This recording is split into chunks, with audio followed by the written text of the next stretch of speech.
I feel the spirit moving in me. I feel the spirit moving in me. I'm so grateful again to have each one of you here. You mean the world to me to see your faces and to see just the love that is here present with us and through us.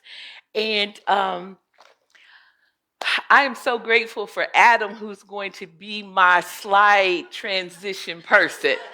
Because doing both, me, like I said, I'm working on technology, right? I grew up when you could still do a party line. I'm 66 years old, right? How many of you remember party lines? Yeah, when I tell young people that, they look at me like I'm crazy. It's like you're on the phone and somebody, yeah, that was a thing. But very grateful to have you all here with us today and you all who are watching. Um, so, this message is very dear to my heart. As you guys know, I sometimes get emotional when I talk, so you guys just bear with me. But as you see how I tie this story in to not only what's on in the world, but into my personal life, my personal evolving, and share a little bit of my family history with you and where I am today. And hopefully that will serve as an enlightening examination of all of us, right? We look around at the world and we know all of the different things that are going on. But we're going to talk about the beloved community today. And I hope you're going to learn some things that make you expand, make you evolve, make you consider yourself integral in this part of life. All right. So let's see. Okay. And so I want to start with uh, this story that I'm going to tell. And I want to say also that in the beloved community, as we go through, you're going to find out some different things. We understand why we're in a situation that we find in the world. We know there's war, there's strife, there's division, there's separateness, there's um, people saying, you're bad, I'm good, you're wrong, I'm right. We have a lot of that going on in the world. And so we're not going to try to change that, but we are going to look a little deeper today and see how we can be more intentional in living in this beloved community. So I'm going to share with you a story, a life story. Um, as many of you know, if you know the story of my tattoos, these are my ancestors on my hand that I wear, always as a remembrance to me. I got this tattoo when I spent a year and a half studying my genealogy. I had got my DNA done, and of course, there are a lot of stories in my family, so I knew part of it. And I did find out that I am the United Nation. I've told most of you that. I found out I'm 70% African, and then the other 30% is of the Shawnee tribe or nation. I am German. I am Russian. I am Irish. I am Scottish. And a little bit of Spanish in there. So you guys know I got a lot of warring of ethnicities going on inside of me, if we look at it. But I'm the United Nations. I want to share a story with you that I found out as I was going back in my genealogy and got to my fourth great grandfather, who was Andrew Denham. And he lived in Mississippi during this time. And when I read his story, I was brokenhearted, but also encouraged. And I'm going to explain a little bit about it. So, Andrew Denham happened to be one of my European ancestors, and he was a very prestigious man in the community where he was, held office, did a lot of things. He also had about 10 enslaved people. And so I want to read you a little bit of a news article that I read about him, and you'll understand the context as we go through. Okay. And this was from 1844. On the 7th instant, a Mr. A.E. Denham, a gentleman much esteemed, living at Augusta, Mississippi, was killed by one of his slaves named Jim. On the night of the 7th, the circuit preacher for that district was at Denham's residence, and after building family prayer, and when this gentleman had just risen from a kneeling posture, the Negro seized an old musket which had been loaded for several months and fired at him. Mr. Denham died almost instantaneously. The Negro fled to the bluff, precipitated himself from it, and was drowned. This dreadful occurrence has produced a severe shock on the relatives and friends of the deceased. He was much beloved and much exemplary in his deportment. When I read that, I was shocked. I was saddened. But to me, because during the time I also happened to be in school and my major, ethnic studies, I had a deeper understanding. And so, what I'm going to share about the story today in the beloved community is how we can move past some things, right? And so, I'm going to use their story a little later. I'm not judging. I don't look back. I've learned not to look back in judgment. How many of you know what I mean? Or back in blame. Because that doesn't get us anywhere. We do want to look back in truth and reconciliation. So that's where I'm going.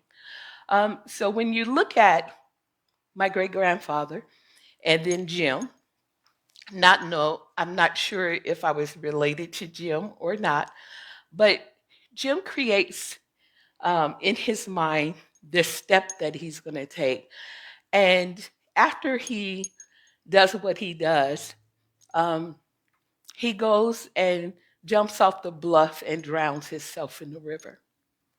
And to me, that's two tragic stories, right? My grandfather's story, his wife was there. There are other accounts of this, so I can tell you a little deeper. His wife and his children were present, as well as the minister. And he died instantaneously, hit in his jugular vein. And so we can imagine the trauma of his family, right? But there's also another trauma of Jim and those who he was related to. That he would take such an extreme act knowing that he then was going to take his life because his life would be taken. And it didn't just end with him dying. There were other repercussions. How many of you know what I mean? Upon the other enslaved people who were left. And so what I want us to see in this part as we go through is that we are all intricately tied. It's not just trauma of one thing, it's trauma of the whole. And as we learn to move past some things and understand about the beloved community, we can begin to make changes. And that's where we're going to go. All right. Thank you. So many people have heard of the beloved community and thought that it started with Martin Luther King. Actually, the beloved community is thousands and thousands of years old because it has been this thing that we've known. It was actually coined by a man named Royce. But Martin Luther King, in his one of his speeches, this is what he said. Our goal is to create a beloved community, and this will require qualitative change in our souls as well as a quantitative change in our lives. So, what he was saying was it's going to require a shift in mindset, it's going to require a shift in heart, and it's going to require a shift in action. And he also said that all men and women are caught in an inescapable, say that word with me. This is Martin Luther King. We are all caught in an inescapable network of mutuality. Say that word, mutuality. Tied in a single garment of destiny. Wow. What? We're all tied. We're all tied in this single. Look at my fourth great grandfather, Andrew Denham, Jim, and me. And later on, as I tell you a little bit more about me, you're going to be like, oh my God. So we think we're separate, but we're all tied. Now, I'm going to ask you this question before we go to the next slide. How many of you believe that you are a part of the beloved community? All right, I see a lot of hands. Have any of you ever had an enemy, somebody you didn't like? Were they a part of the beloved community?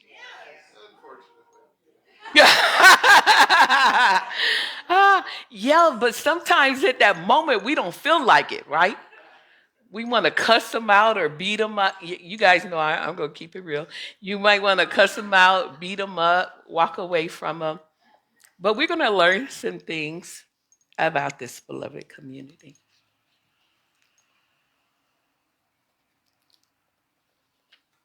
So I'm going to go through 4 points today in the beloved community. And the first is membership is inherent.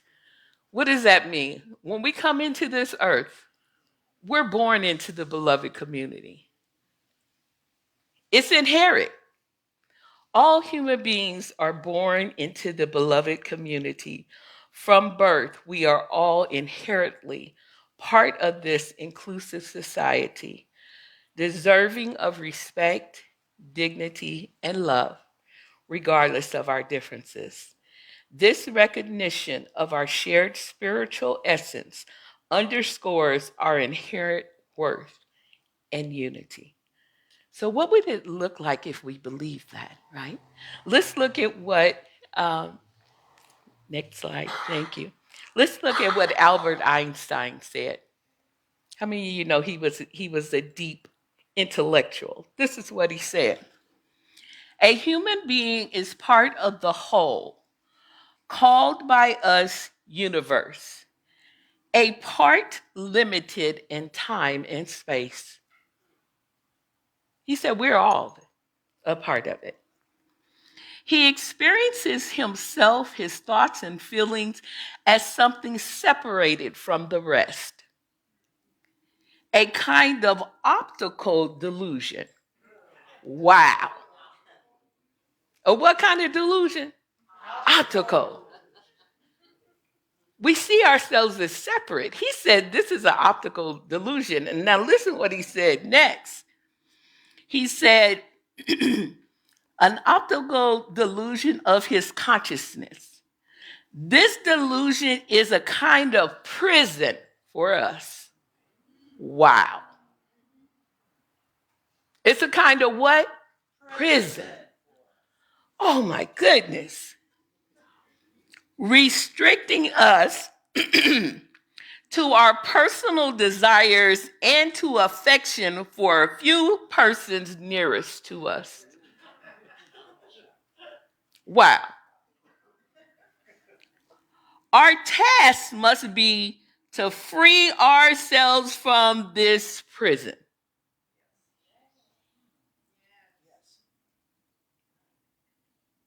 To free ourselves. That's the task.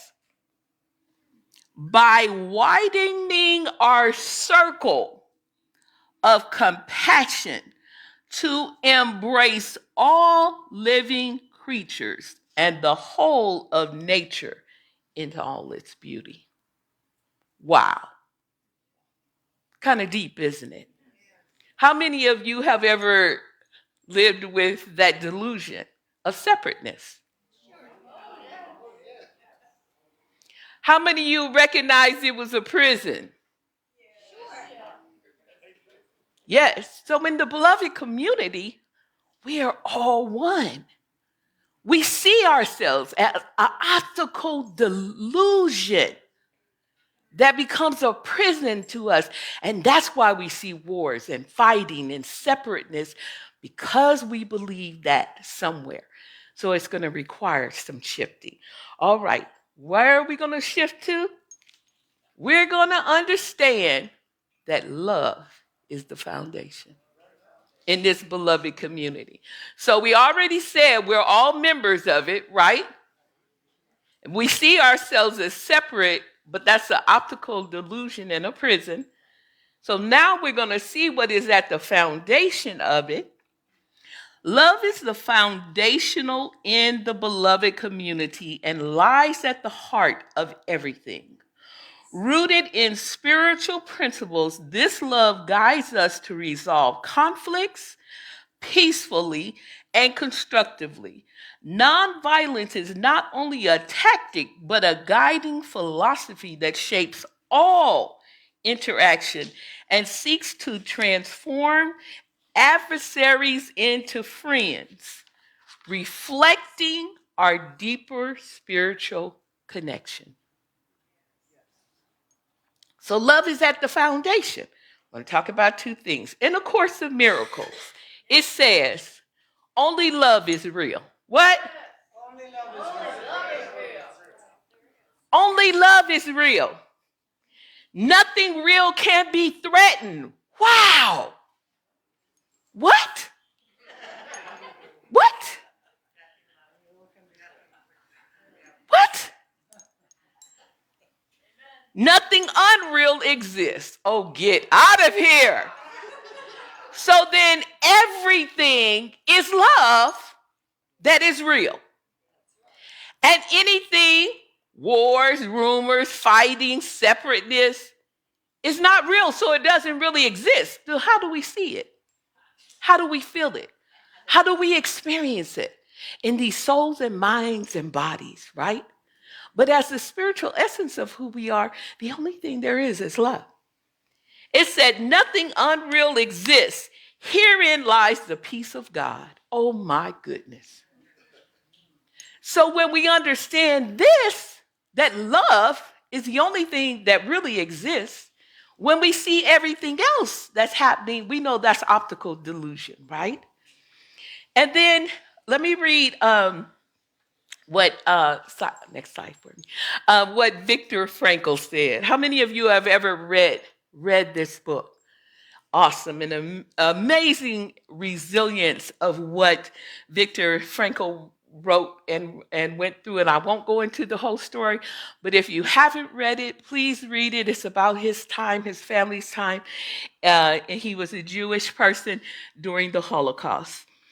He said, love is the only way to grasp another human being in the innermost core of his personality.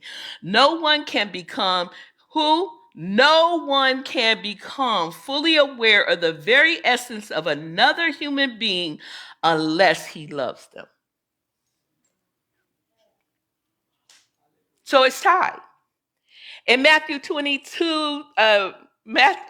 chapter 22, verse 37 through 40, Jesus said, Love the Lord your God with all your heart, with all your soul, and with all your mind. This is the first and greatest commandment. And the second is like it. It's what? Like it. Love your neighbor. And therein is a key to our problem. Many of us are not loving ourselves. Until we personally get healed, until we personally experience reconciliation within ourselves, it's hard for us to love someone outside of us, right? That's why in so many relationships, we put a demand on our partner to love us. And if they don't love us, we're separating. How many of you know what I'm talking about?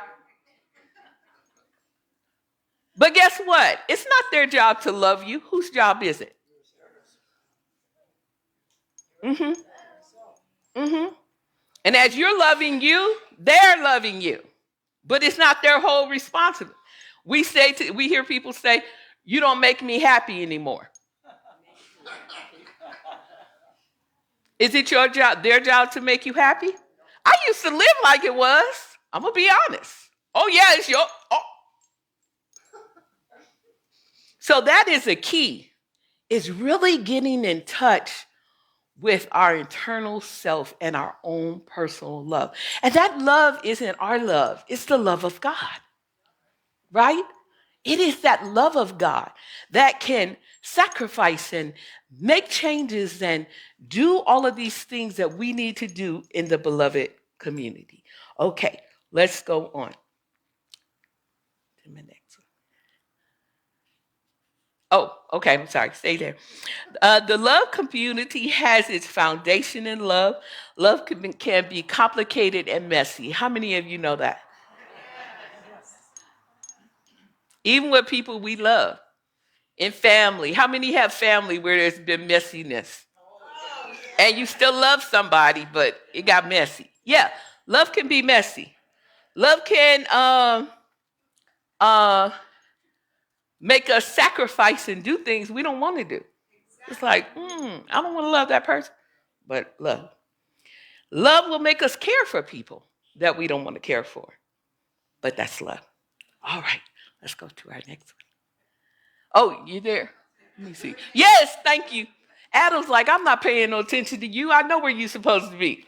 Okay, the next thing about love is it provides economic and social equity. Wow. This is a hard one for a lot of us. And this is why we have so much going on crazy in the world. If you could go to the next one. Thank you. Okay, I'm going to tell this very quick story about these 5 women here. They all lived in Memphis. And in April 1968, Martin Luther King Jr. was assassinated in Memphis.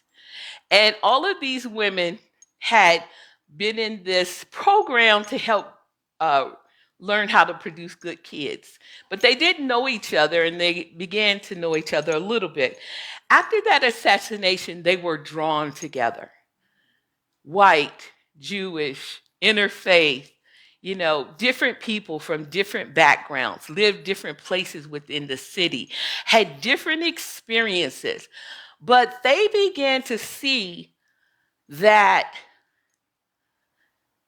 the acts that were taking place were not aligned with the beloved community. And they wanted to be a part. So you know what they did? They sat with each other, went to each other's home, did bar mitzvahs and different things together, and sat in difficult conversations. It was not easy. It was messy. It was ugly. They tell about their biases and their prejudice, one towards another. All of the different ways that they saw each other in experiences. They began to go out into the community, do free lunch programs, get the community involved, helping to lift up those who were facing social inequity. They began to register people to vote and do all of these amazing things. They said, we knew we had to become that loving, embracing place where we all could be different. We don't have to be the same, but we must respect each other and have compassion for one another in the beloved community. We won't all see it the same. We come from different cultural experiences. And listen, within cultures, we're all different. If you say, I have a black friend, what does that mean? All black people are not alike. All white people are not alike. All genders are not alike. I dare you to say that all women are alike. We can easily say all men are alike. But I dare you to say all women are alike. We're all different, right? And so when we other people, or say us versus them, we're making them wrong and bad. There are some people that, eat certain things that I wouldn't eat, but I have to respect their culture. There's some people who believe things politically, socially, every other way. But what we must do is have conversations around our differences. Instead of killing, instead of murdering, instead of turning our backs and separating or talking bad, let's try to figure out. I have a degree in conflict resolution. I tell people all the time, I love conflict. People are like, you're crazy. No, I love conflict. Because I know if we do conflict right and resolve it, it shifts everything. So don't be afraid of conflict. All right. Let's see where I am. Oh, I didn't tell you their names. Joyce Blackman, Jocelyn Wurzburg, Janine Varna, Modine Thompson, and Happy Jones. And they are all still 50 some odd years later, best friends. Amazing, isn't it? All right, let's go to our next slide. All right. So our next slide talks about, and I'm about to wrap up, interconnectedness and mutual care. So the beloved community recognized the interconnectedness of all people rooted in our shared spiritual nature.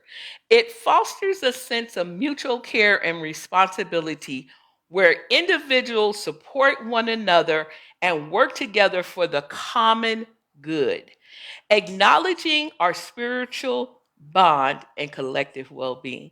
And so Dr. King said this, his vision of, and I have a dream, right, was this beloved community, a global vision in which all people share in the wealth of the earth.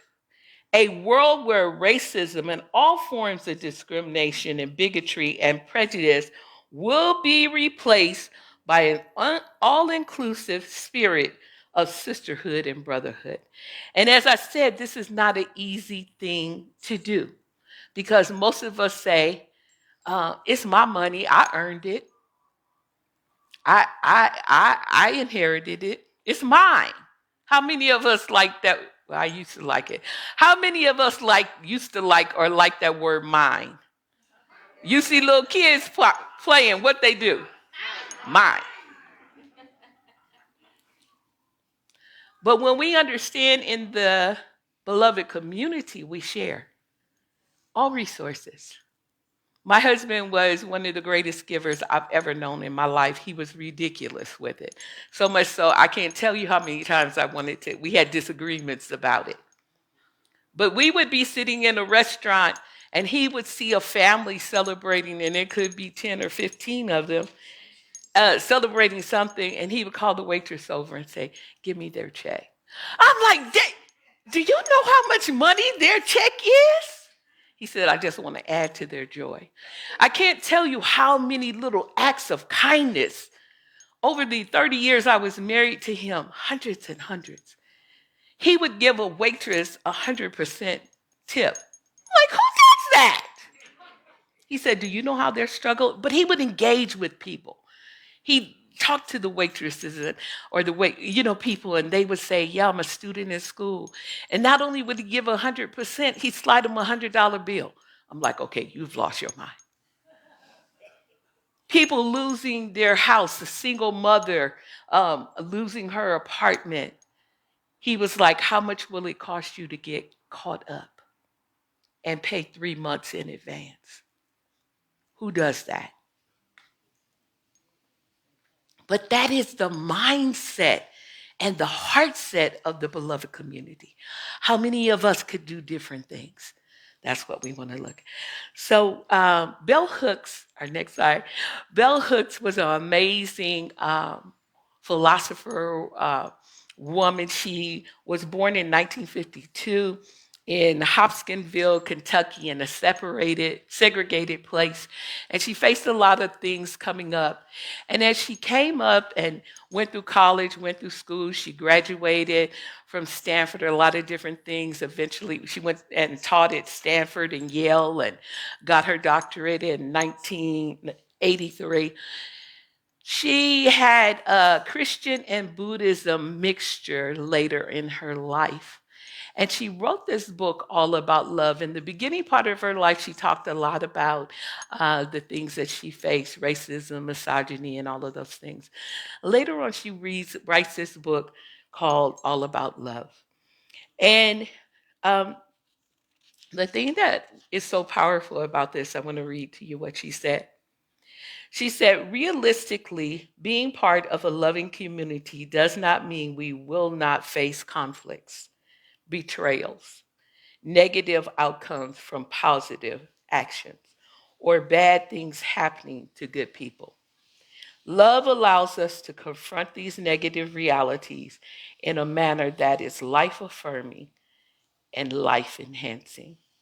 And so she talks about in this book how we can become a part of the beloved community that sees ourselves as interconnected and in care. It doesn't mean that we're not going to fight, have fallouts and disagreements. It does mean at the end of the day, we will recognize that we are all a part of the beloved community. That love is the foundation of it. That as we care for one another and recognize our interconnectedness, we share our resources and our hands and our ways of thinking to make the world a better place. And I will end with this. As I told the story earlier about my fourth grade grandfather, Andrew Denham, and about the enslaved person, Jim, I want to tell you now today, after many things have transpired in my life, most of you that know about my educational journey, I will be graduating with my master's next month in educational psychology and starting my PhD program next year. And this granddaughter of Andrew Denham has been through transformation. And so what am I doing? I am now taking in my doctorate work in my writing, SEL, which is social emotional learning, and mingling it with ACEs, which are adverse childhood trauma, and putting it together with the psychology of belief. Because if we can shift ourselves out of the optical illusion and into this knowing that we all are the beloved community, and I am starting this program that I'm doing, getting it to the children. So when Martin Luther King said, we are all caught in this inescapable network of mutuality and in a single garment of destiny, I am proof standing here today that no matter what has been, we know what can be in this recognition that we all are a part of this beloved community.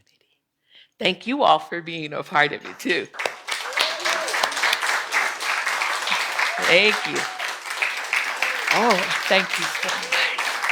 Love you. Thank you. Thank you. Thank you. Thank you. Thank you. Thank you. All right. Now we're going to call our unity. Oh, I forgot to read that. Human progress. Who was that said that? Martin Luther King. Human progress never rolls in on the wheels of inevitability. Human progress comes through the tireless efforts and the persistent work of dedicated individuals. That's you. All right, let's say our affirmation. We are all connected in love, and together we build a community where everyone thrives. We embrace our differences with compassion and celebrate our shared humanity. I do my part to make it so. Thank you. All right. Yes. Okay. So now we're going to do announcements. And so today, you all know that you can always bring flowers, and there's a sign-up sheet in the back. But today's flowers, right here, beautiful. How many you can see? Are offered by Lindy in celebration of, wait a minute, looks like 2 birthdays. Her son Mark and granddaughter Kennedy's birthdays. Woo! Happy birthday to you. Happy birthday. Is my microphone on? Happy birthday to you. Happy birthday to you. Happy birthday to you. Happy birthday, dear Kennedy. Happy birthday to you. Yay! And everybody else celebrating birthdays. Woo! All right. So let's see. Our next.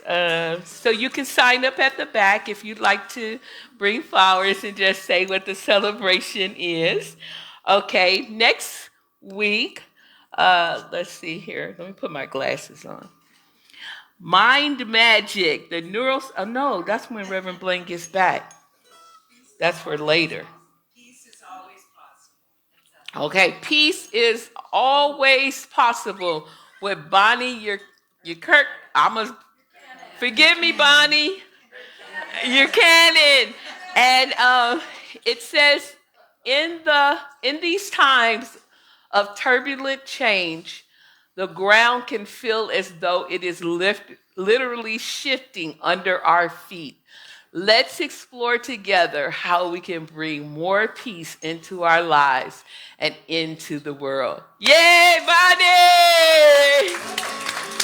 Woo! We got to be here for that. Just a continuation, right? We need to keep on and practice ourselves in this peace and love. Okay. And next, the following week on August 11th, when Reverend Blaine comes back, he is on a much-deserved vacation. He will start a 3-week talk series called Mind Magic, the Neuroscience of Manifestation. And he will explore how Dr. James Doty's insights bridge ancient wisdom and modern science to unlock our mind's potential. This series will delve into the science of manifestation, focusing on intention, attention, compassion, and self-love. Yay! So we're looking forward to that. Okay, let's see what other announcements we have. And I think that's it. Woo! We did it! I didn't go over too long. Y'all know I had a handy timer up here, right? They give me a timer. Everybody else don't need it. I need it because I could talk for 2 hours. But so I'm so grateful for you today, each one of you. So let's stand as we do our prayer for protection. And then after that, we will do our peace song. So let us all say our prayer for protection. The light of God surrounds us.